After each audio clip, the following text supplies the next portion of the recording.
And right now we have another passionate gardener. We have Scott Burrell with us, and he's brought with us some other flowers that we can grow in our summer gardens. And who knew so much bloomed in July, Scott? You know, we think of it as hot. Excuse me, August. July, August is a busy time in the gardening year. It really is. And gosh, the color that you've brought and the textures and such. So we don't have a lot of time, but we have a lot to talk about. So let's jump right in. What's interesting is that it used to be that bigger was better. Yes. Now a lot of times smaller is better. Well, the delicateness, and I think too, pollinators are very important. That's right, and just the ease with it, that it is to use a smaller plant. Yes. Particularly in a smaller setting. And you can do larger drifts with those smaller plants. True. So that's what we see with a lot of the plants that I'm showing you today. Mm-hmm. A good example would be some of the Coreopsis. Yes. This is a new one called Citrine. And look how tight and tiny it is. Very tight and tiny, and what's particularly interesting is that as the blooms finish up, the new blooms rise above the old. Oh, lovely. So it tends to look pretty clean most of the summer. And it's a long bloomer like just about everything I brought in. Yes. You're talking about 1, 2 to 3 months on some of the plants. Without much deadheading at that. That's right, not a lot of deadheading. And then we have another one, another Coreopsis, sort of completely different in a way, a little bit taller, a little bit coarser foliage. This one called Red Elf. But again, very pretty on the flower color. With the red and kind of tinged with white on the edges. Very gorgeous. So very nice. Very nice. I know you're going to tuck down every now and then to put these plants. There's so much to talk about. So we have another little delicate one over on the edge there. Yeah. It seems like everybody goes for catmints. I know my wife loves catmints. Me too. Because they seem to bloom on forever and ever. And they've got a lot of fragrance to the foliage. And with that fragrance, also, you don't tend to have a lot of deer problems. No, you don't. So this is a new, very, very short one called Cat's Pajamas. Oh, I love it. So another one that you'll see blooming basically from June all the way to August, September.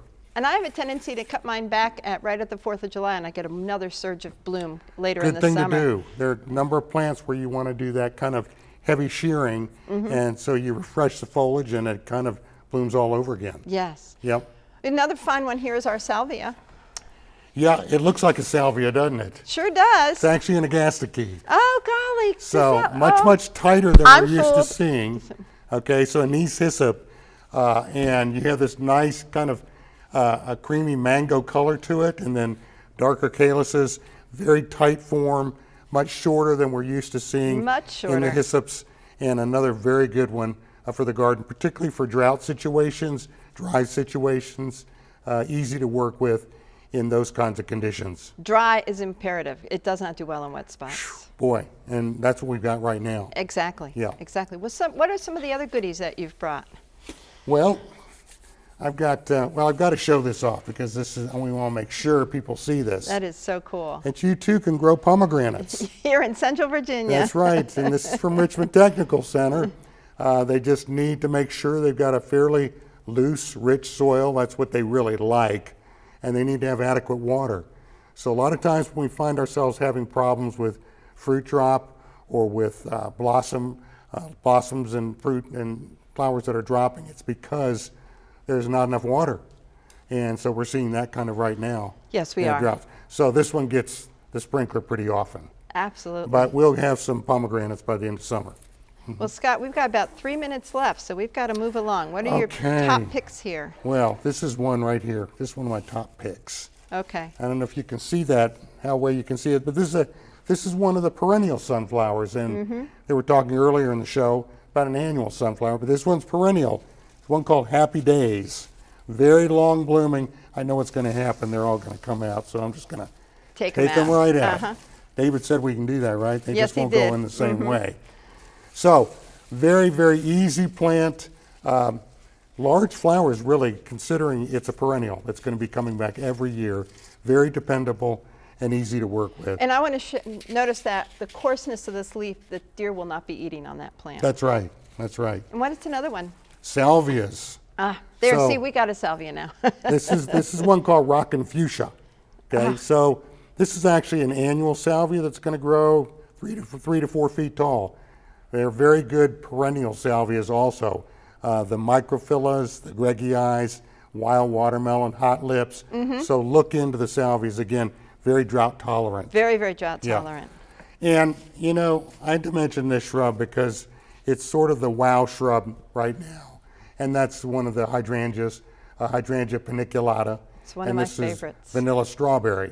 So what you're seeing now with these panicle hydrangeas that bloom, through the late summer months, is that this is going to turn from this kind of green, creamy color to a nice, rich strawberry, pink-red color. So, and then you're going to be able to keep it on the plant in the winter and use it as a dried, for a dried arrangement. Beautiful, beautiful. And I know you've got all these on the website, and we've got 1 minute left. So let's talk about that bold foliage and the light foliage in Okay. 1 minute, Scott. Okay. Well, a lot of us may have been used to using miscanthus or maiden grass. This is a variegated one called Morning Light. Very fine foliage. Whereas, if you want something big and bold, I mean, this is big and bold, you might consider the giant featherweed grass. And this is one called Peppermint Stick. And what's interesting about this newer cultivar is that it doesn't tend to lose its variegation over the summer. And it's perennial. So it's going to come back for you every year, but when it comes back at the end of the summer, you're going to be looking at a 12 to 15 foot tall plant. So give it some room. You give it a lot of room, but it's a gorgeous one, and it's great for cutting for a very large arrangement. It is. Yes, Yep. it is. Well, Scott, thank you for sharing, and we do have your list. And I'd like to now encourage people to take a look at the shoot that we did at Maymont. I stepped out of my comfort zone and I went into the technology in the garden.